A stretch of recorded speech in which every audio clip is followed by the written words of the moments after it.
Hey guys, how are you doing? Okay, so something that I've noticed is like as my journey goes on, not much really continues to change, but I am learning things to kind of help maintain my hair along the way.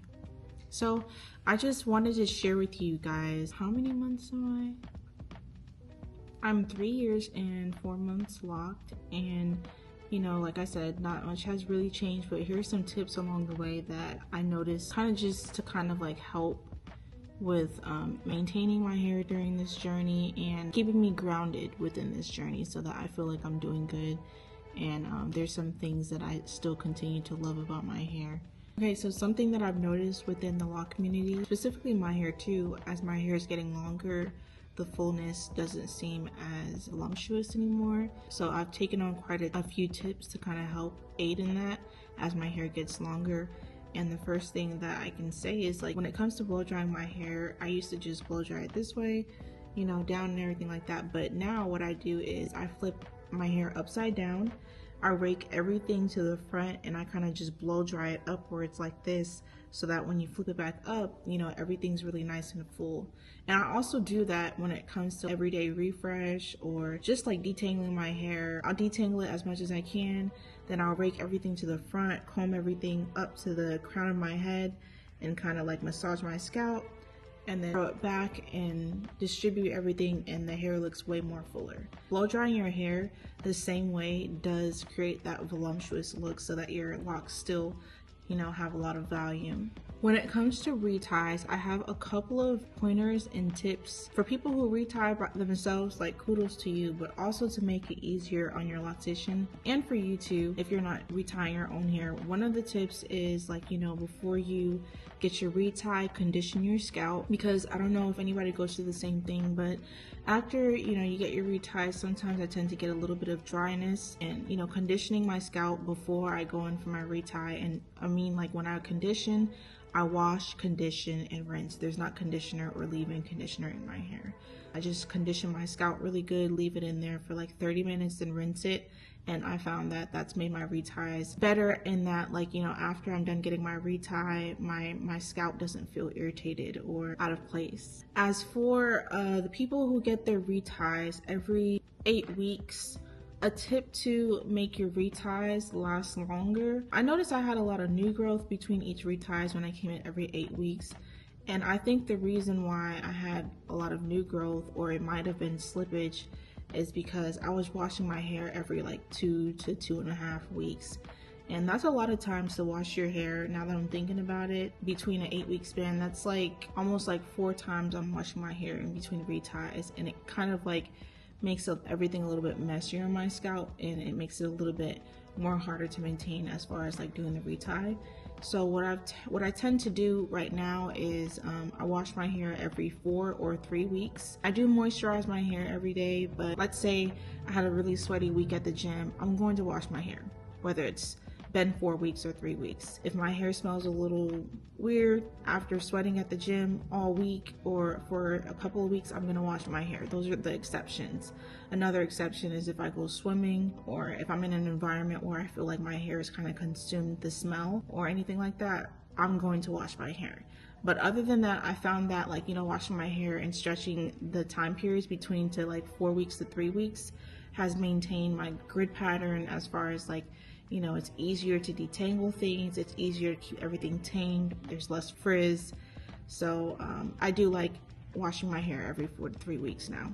And it also makes it easier on whoever's doing your hair too. When it comes to taking a shower and making sure that your hair is clean, there are some extra steps that you do have to take in order to make sure your hair is clean, because your hair is literally like a sponge at this point. At least I think so. So when I'm shampooing my hair to make sure it's clean, I do like 3 washes at least. 3 to maybe like 3.5. The first wash that I do, I kind of focus on my scalp.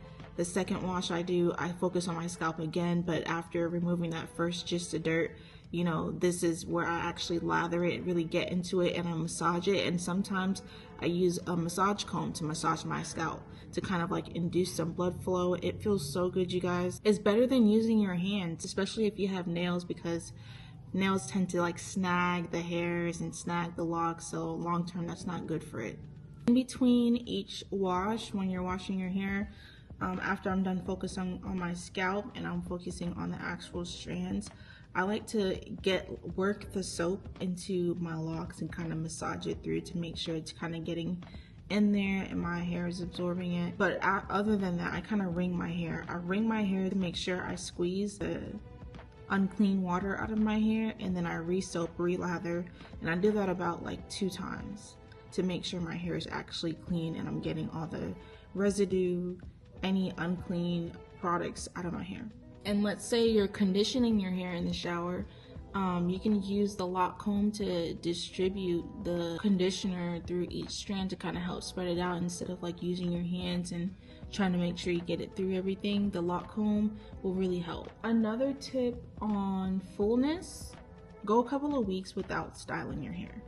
And I'm not talking about the simple styles like, you know, half up, half down ponytails and stuff like that, ways to just get your hair out of your face.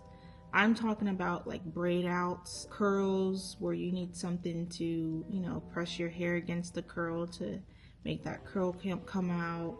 Go a couple of weeks without doing that to maintain the thickness of your locks, and you're not like, you know, weakening and thinning out the locks over time. It's okay to have your straight natural locks and just rock that for a little bit. It's also okay to, you know, do styles and everything like that, but sometimes you don't notice how much tension you're putting on your hair until it's too late. And that's kind of like what happened to me. I was doing braid outs after curls, like satin silk curls, and then ponytails, and then braids, and one day I looked up and I had 3 short locks, and I was just like, I don't remember when that happened and how that happened. So just give your hair a break. Remember to give your hair a break and let it be. Moisturize it during that time, but I find that really helps in making your hair thrive long term. Put your bonnet on before you put your clothes on. Put your bonnet on before you put your clothes on,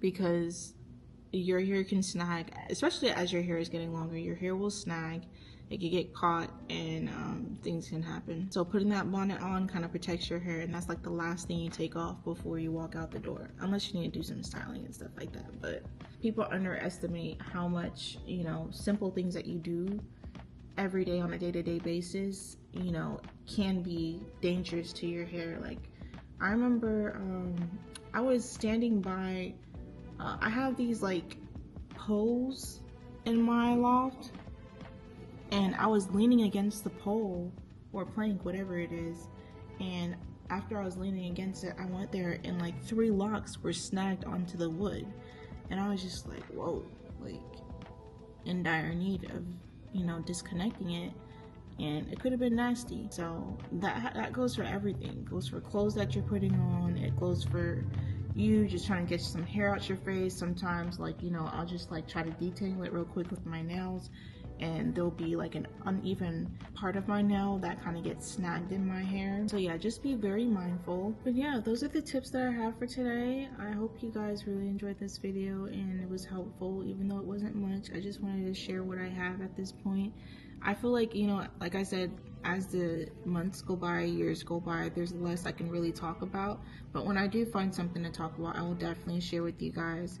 I'm exploring some new hairstyles. This is another hairstyle that I've explored that's very gentle on my hair. You know, you got to be very gentle as your hair gets longer. But it's very loose. I can maneuver it around, cut the rubber bands off when I'm done. It's protecting my ends. I could wear my hair in these twists for like probably, I'm thinking realistically I'll just leave them in for like 3 to 4 days, and then I'll take them out so it's curly, and then that'll be another style. But I think these are really cute. You could do your edges with them. I'm not really an edges girl. I'm just dipping and dabbing into some things and, you know, making things look nice according to which state I'm in between my reties. So yeah, I hope you guys enjoyed the video, and I'll see you next time.